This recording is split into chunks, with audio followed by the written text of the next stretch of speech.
Ils sont une cinquantaine d'hommes et de femmes, tous membres de la Fédération nationale des coopératives productrices du soja au Togo, à effectuer le déplacement de la ville de Sokodé. Venus de toutes les régions du pays, ces représentants ont préparé ce lundi 26 août 2024 à l'Assemblée générale ordinaire de la Fédération.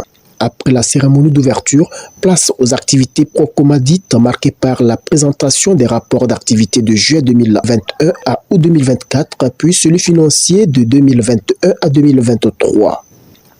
Et cette séance a abordé les réunions d'ICIA, elle a abordé sur le respect des réunions statutaires. Il est remarqué que les réunions et les nombres à effectuer par an ne sont pas bien respectés. À l'issue de cette séance, la recommandation suivante a été dégagée. Dans le passé, ce qui a été fait, je vous dirais qu'on a essayé quand même de pousser à ce que la production s'augmente. Ça, c'est l'œuvre des producteurs que nous sommes. Au-delà de ça, nous avons aussi essayé de voir qu'est-ce qu'il faut faire pour qu'on soit plus structuré.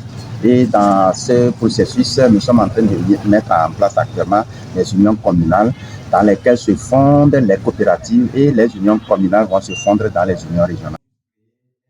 Comme le stipule les TES, la démission de l'ancien conseil de l'administration qui a siégé de 2021 à 2024 a permis l'organisation d'une élection qui s'est soldée par l'installation d'un nouveau CA de 11 membres et 3 conseils de surveillance pour les 3 prochaines années.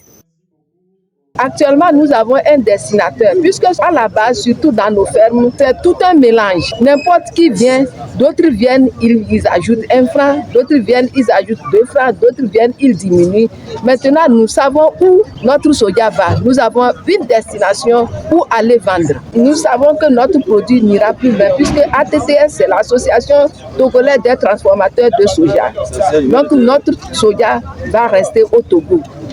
À la suite de ces 2 grandes lignes, les regards se sont tournés vers un acte inoubliable qui n'est autre que la signature d'une convention de partenariat entre la FNCPS et l'Association togolaise des transformateurs de soja du Togo, ATTS.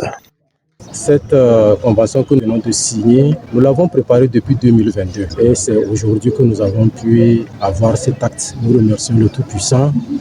Nous pensons que désormais, à partir de cet acte-là, nous sommes rassurés que nos acteurs de la famille des transformateurs de soja, nos acteurs auront où aller trouver leur soja. L'on notait à cet événement la présence des autres partenaires de la FNCPS, notamment CIFS Togo et ANS. La FNCPS a vu jour le 28 mars 2018 à Palimé avec pour mission de promouvoir la production et la commercialisation du soja.